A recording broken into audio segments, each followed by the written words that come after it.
साथीहरू आज चाहिँ हामी चौबार नजिकै रहेको मञ्जुश्री पार्कमा घुम्न आएका छौँ र यहाँ चाहिँ अनौठो खालको ढुङ्गाहरू देख्न पाइने रहेछ। सायद मञ्जुश्रीको तरवारले काटेको हुनसक्छ। देख्न सक्नुहुनेछ यस्तो आकृतिको ढुङ्गाहरू।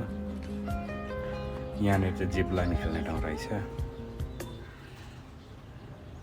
र यो पारी देखिएको गाउँ चाहिँ के रहेछ जो रमाइलो राम्रो रहेछ। यहाँदेखि जुम गरेर सट्टै हेरिदिँदा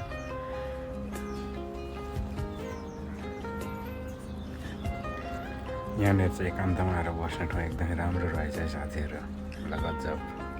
यहाँनिर भने चाहिँ सोरुम रहेछ। यहाँले सट्ट उँधो जाने रहेछ, भित्रभित्रै उँधो जाने ठाउँ।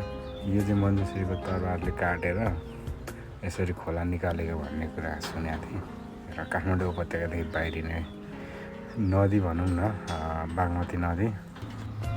र हामी एकचोटि सट्ट उँधो गएर हेर्नेछौँ।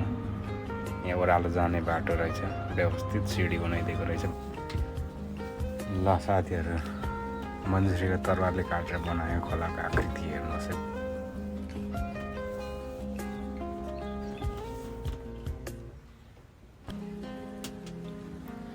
एकचोटि हामी उँधै पुगेर आउन त कस्तो रहेछ। सर बाटो त राम्रै छ जस्तो छ, तर भरे फर्किनु चाहिँ गाह्रो होला है।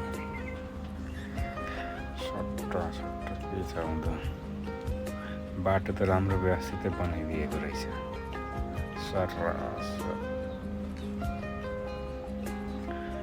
यहाँनिर एउटा गेट रहेछ। यहाँ तर चाबी लाएर बन्द गरिदिएको रहेछ।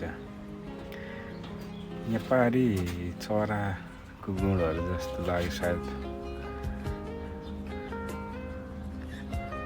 यहाँ परेवाहरू बस्ने रहेछन् क्यार, परेवाहरू उडिरहेको छ।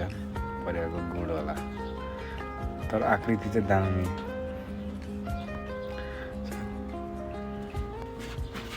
सर र हामी अझै